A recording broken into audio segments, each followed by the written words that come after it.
Haha, rocket rolls. Here we are on a nice morning commute. Let's go ahead and hit this roundabout. Which, I know you guys in Europe, you guys get the roundabouts all the time. And, you know, I grew up in the Washington, D.C. area. We got a lot of what we call circles. But out here in the suburbs, we just didn't do the roundabouts that often. And they've been adding them and building them here and there. And I don't really care for it. I mean, I know how to ride them. I'm kind of comfortable with it in a way. But it's just something about the orderly stoplight stop and go that I like that we don't have when we're doing all these circles. It's kind of fun, I guess. So we're out here on the Africa Twin. It's a beautiful morning. What is it? It's about 6:30 a.m. Headed into the office. Gonna do a little bit of a mixture, a little suburbs, a little highway, a little parkway, a little urban, see a few little sights, maybe go past the stadium on the way in, cross a river or two. Great morning to commute. Traffic ain't so bad. Usually by now the traffic would have picked up a bit, but you know, we're still in pandemic mode. I did get my second vaccination shot. What is today? Today is Wednesday morning. I got it Monday afternoon. Been doing pretty good. I was a little sleepy Monday night and a little groggy getting up this morning. Y'all know I get up at 3 a.m. But I got up, went to the gym, worked out. My arm is sore, of course. It was really sore when I woke up, but once I got to the gym, started loosening up, get the blood flowing, the arm pretty much feels better. I am on some ibuprofen. That could have something to do with it as well. But definitely, I'm glad to have gotten both of the shots out of the way. I did the Moderna, and and I get it. Doesn't mean you still can't get the coronavirus, and for that matter, I really do think I had the coronavirus in January 2020, even before it was declared a pandemic. But better safe than sorry. What is that? Better safe than sorry, and vaccine can't, well, let me say this, it's probably not going to hurt. I'm not going to debate the merits of vax, no vax. I get vaccinated.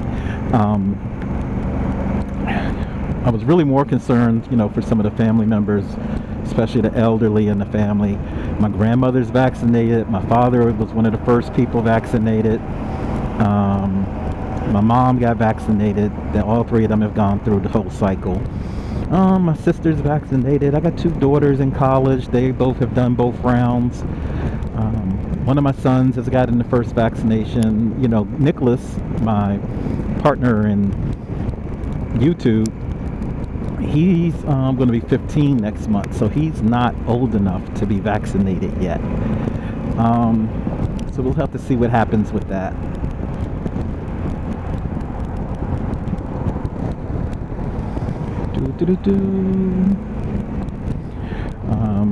Nicholas will be on summer vacation in about a little less than a month. I'm excited about that. We've got some great plans this summer. We're going to do some camping, some hiking, hopefully make it to the Appalachian Trail. We got a couple of state parks and maybe a national park on the list. I've already been putting in some leave so that we can engage in some of these fun activities. Just pretty excited.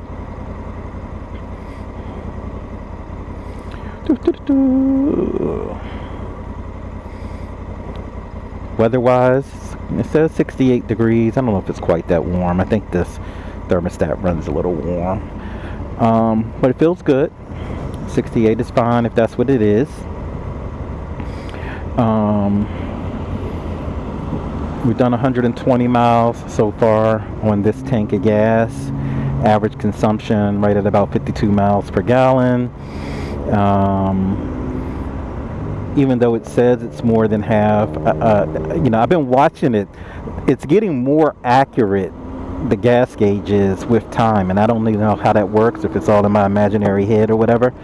But seems like it's getting more and more accurate the more and more I ride. So I've pretty much figured out that I can do about 250 miles on a tank of gas, give or take 20, depending on how I ride it. And you guys know I pretty much ride pretty smooth. I'm in urban mode. Typically I'm in my user 1, which is the lowest power setting. Urban mode is the second from the most power, and I kind of like urban. I mean, I ride around the city, so I guess I should like urban mode, but I like the sound when you twist the throttle. Urban. But seriously though, I am really beginning to get comfortable riding this larger bike. And if you couldn't tell from the videos, I wasn't exactly sure if I was going to get to this point after the first few weeks, because the bike is significantly larger than the CB500X. It is definitely significantly more powerful than the CB500X. Let's rev it up 6,000. Can we get to 7? 7. We're going to push it to 8, and then we're just going to go ahead and jump up to 4th gear, and we're at 5,000. Let's see, can we push to 6? Nah, let's just go on up to 6th gear. At 4,000 revs, 70 miles per hour, 68, 67, 66, 65.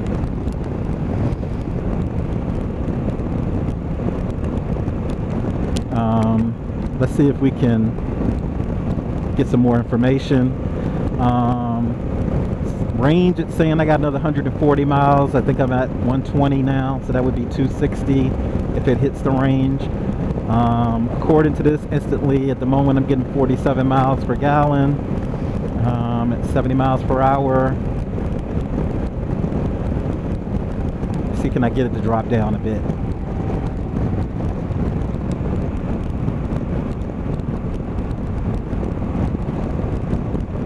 Now it's saying 66, 65 miles per gallon.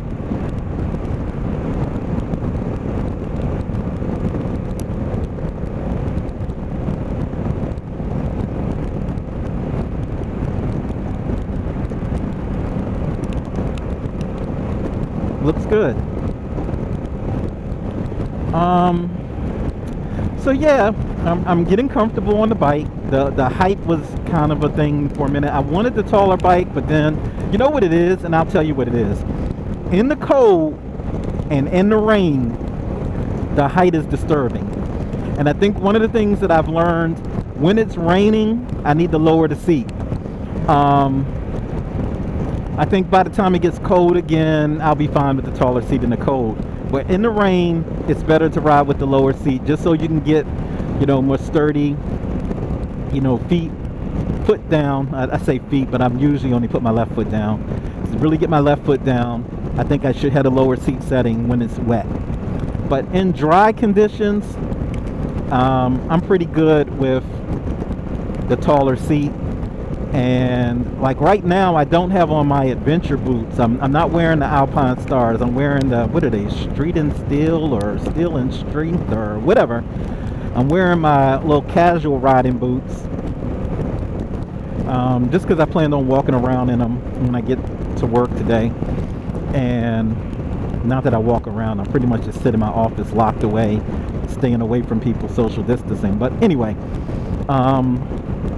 yeah, I got on, more casual boots, and they're shorter. So the whole point is, when I take my foot and put it down, it's a little bit farther. Ooh, I hit that little pothole and the whole thing just jarred through my body. I've still got some pretty hard settings on the suspension, and I'm not sure if I'm okay with that. I still really haven't just taken the time to do a full suspension setup, and I'm kind of waiting for Nicholas, because it's better to do it with multiple people. Maybe even pull Dante into the mix, but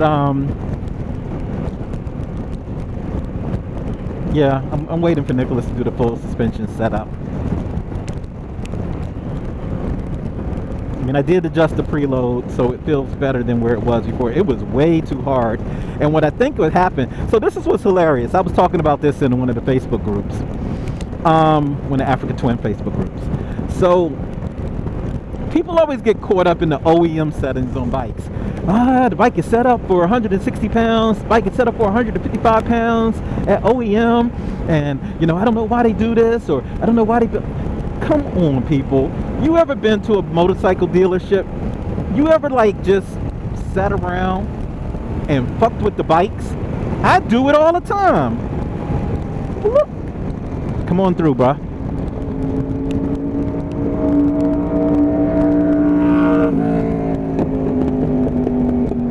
And just fucked with the bikes. Well, I fuck with the bikes. And when you buy the bike, I mean, yeah, maybe the guys in the back set it up according to OEM, but most motorcycle mechanics I know, they don't do shit according to OEM. Is that an R1? That's an R1. I wonder how old that is. Anybody know the model year in that RM? Comment below. I'm curious. Yeah, he a beast. He commuting on an R1 because my back can't do that. I'm not that young. But, yeah, the settings... I mean, I can tell you this particular bike. I was in the dealership, turning the little knob all the way to the right, turning the knob to the left. Had no idea how many, you know, what was OEM set up and what was, you know, the softest or the hardest. I was just turning the knob. People are in there turning the knobs. When I went to adjust the preload on the front forks, one of them was set at like 3 and the other was 2.5 turns, or 2 and 2.5, something like that. One was a whole half turn different than the other. And I know some bikes are set up where one fork does one thing, another fork does another. This ain't that bike. So the fork should have been set up the same, and they weren't. The knob was cranked all the way to the hardest setting on the preload on the rear. And like I said, I think it's silly for people to sit there and worry about the setup on a brand new bike, knowing good and well that the mechanics in the back do what the hell they want. Like I haven't done my my first oil change yet, and I'm about to hit 1,000 miles. I'm going to hit 1,000 miles in this straightaway. And so at 600, I had planned on doing the oil change. You guys might have saw the video. They used my oil, my motorcycle oil, for the chainsaw. So I didn't have enough oil to do the change. Well, I have enough oil if I decide to, you know, blend my 10W30 with some 10W40. Well, as you know, or you might not know, but now you will know, I'm a 10W30 guy, and I get it. I don't believe for the life of me that the mechanics back at Crofton Honda put 10W30 in this bike. Now, if the mechanic tells me he put 10W30 in here, because I always use 10W30, I might believe him. But I don't believe it, because most mechanics I know, most motorcyclists I know, are just hooked on 10W40. They're hooked on 10W40, and you can't get them off of it. It's just what's in their head. Oh, look at him. He's filtering. He's a bad influence. Now I want to filter. What kind of motorcycle is that? I can't see it. Missed it. Let's filter. Boop, boop. There's another motorcycle. We're going to filter. Oh, damn. There's a lot of traffic out here. This ain't pandemic. Whoop, whoop. Feel like I'm in Europe.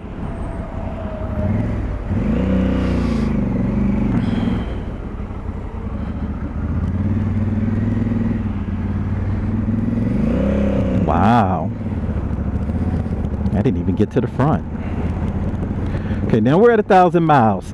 So this is, we could call this the first 1,000-mile video for the Honda Africa Twin CRF 1100A. Maybe I'll title it that. But yeah, I'm used to the bike. I'm feeling comfortable on it. You know I'm comfortable when I start filtering. And like I said, I haven't done the oil change. I'm gonna try to get the oil change done probably this weekend. I might be up around 1,200, 1,300 miles before I get around to changing this oil. And you know, I get it. I know the logic of the break-in. I'm not really a believer in break-ins either. But I think more of anything, that 600-mile checkup is to make sure everything is tight and fit and nothing major is going wrong. And I don't really feel like that's something that I'm worried about on my Honda. But I am going to change the oil. It'll probably be 1,200 miles before I get around to changing it. Because I can't change it on Saturday. It's Mrs. Rocket's birthday. So maybe I'll get to change it on Sunday. I don't know. Might be another 10 days before I change it. But anyway, once I change it, then I don't know. I don't even know what the intervals are. I don't worry about intervals because I tend to change my oil in the spring and fall. When it first gets warm in the spring, before it gets cold in the fall, so it's twice a year. I rarely get enough mileage in the course of a year for me to hit an interval in between those two changes. So those two oil changes usually suffice. I mean, I'm running a parallel twin with a 10-to-1 compression ratio, so it's not like and you guys know, like I said, I don't ride hard on the bike, so that's not a big deal. Getting 60 miles per gallon. Woohoo! We're gonna go straight. We're not gonna do that little crazy highway shit. I can't believe all this traffic out here. What time is it? 6:51. It's going on 7 a.m. Okay, well, I guess a lot of people are starting to come back into downtown. We've been talking, you know, what is the new normal? New normal. Well, I could tell you this, new normal is me riding my bike. I'm not ever catching a train into work no more with them little contaminated, diseased people. The biggest thing that I've learned about this pandemic is how often I was getting some little slimy, germy colds or other kinds of little viruses from these people. I've been over a year now. I might have had like a runny nose twice in over a year. I used to have a runny nose like once a month at least, if not every other week, messing around with these little grimy people. So the wearing the mask, the social distancing, the staying away from these little grimy people, it's been working. I feel so much healthier, you know, and that's why I'm kind of glad I got this thing going on with the I got the vaccination. I get it. You know, it's not perfect. It doesn't prevent you from getting coronavirus. It's just more than likely, if you do get coronavirus, it won't be as serious. You're not less likely to be hospitalized. You're lot less likely to die. But, you know, it may help you to fend it off and to suppress it earlier, which means you're less likely to spread it to other people, which has always been my biggest concern. See, I believe I had coronavirus in January 2020 anyway. But I was unaware of it. You know, they mentioned coronavirus in late January, but it was supposedly something going on in China and supposedly hadn't spread to the rest of the world. And I think that was just our government's lying to us, all of us. And so, yeah, I think we had it in January, me and Mrs. Rocket and a lot of the rest of the family. And one of the reasons I think that is because nobody in the family got coronavirus officially, and I think it's because we all had it before they were testing people. You gotta ride on this metal. It feels weird, but you know. And so, you know, but you know, they got all these different variants and shit, and I feel better safe than sorry. We did get the vax. The first time I had a little bit of headaches afterwards. The second time had a little bit more headaches after. Mrs. Rocket's been under the weather the last couple of days. Her immune system is not as strong, and it's not because she's not strong. She's strong. It's just her immune system has been weakened. She is a cancer survivor, and at some point I might drop a link into her blog and some other information. She's way more internet famous. Well, I'm not even kinda internet famous. She's kinda internet famous. But all of that being said, you know, she's been under the weather. I've been a little bit more blessed and kind of glad to have gotten the vaccines out the way. And back to the topic at hand, the new normal. We're talking about, well, what does the new normal look like? Well, the new normal is me riding my bike to work as much as I can, and every blue moon I guess I'll have to ride the car in. And then the new normal is I'm just not trying to bring my team back into the building. I really want my folks to primarily telework. I'm also trying to, build out the team and bring a couple of people on board who work in some other parts of the country. I really want to have a national-based work team and get a couple of folks, maybe in a couple of other time zones on the team, just to help with the the daily coverage from a time zone perspective. And we've been talking about the different lines of business and service delivery and how we can enhance it and better communicate. Maybe do some, what do you call it? Some little big tent, whatever. What you call it? A little go around with the little circus tent thing and market your services.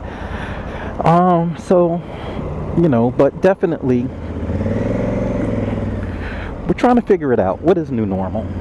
And we don't know. Nobody knows what new normal is. We don't know. And so everybody's kind of anxiously waiting. More people are getting vaccinated. Boom. And, people are starting to come back into work. But, come on. There it is. Green light.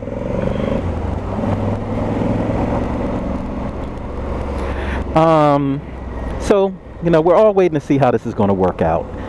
I am a little glad, I get claustrophobic. I hate sitting in the house all the time, so I do love the opportunities I get to get out and ride. And part of riding to work is just that. It's an opportunity to get out and ride. Green light. See, there's a red light. Red Rover, tornado, come on over. Boop, boop. I could go around you, but I'm not going to. Here we are in good old Southwest Washington, D.C. I love Southwest. I don't know why, I just do. Boop, boop. See, here, is this the turn I want? Nah. So we're going to turn onto 7th Street. 7th Street will change its name to Georgia Avenue. We literally are turning on the street in a second. We're going to make a right turn onto the street that goes straight to Gettysburg National Park, to the National Cemetery. This is the road that... There's a Ninja 400. This is the road coming up that Gettysburg is on. I think that is so cool. Now, I'd have to ride out the road for like 2 hours, but it is the road that Gettysburg is on. Here it is. This is the end of it. It ends at the Potomac, and if you go up the road, it takes you to Gettysburg. There is one little funky place. I want to try that Lime scooter. I wonder if I come back, will it still be here? I want to come back and see if I can get it. I'm going to come back and see if I can get that scooter.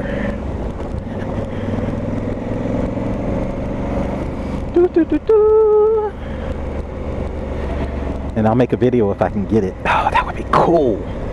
That'd be so cool if I can get that scooter. Okay, what would be nice is if there's one of the little scooters up here that's lime, and I could ride that scooter down the hill to go pick up that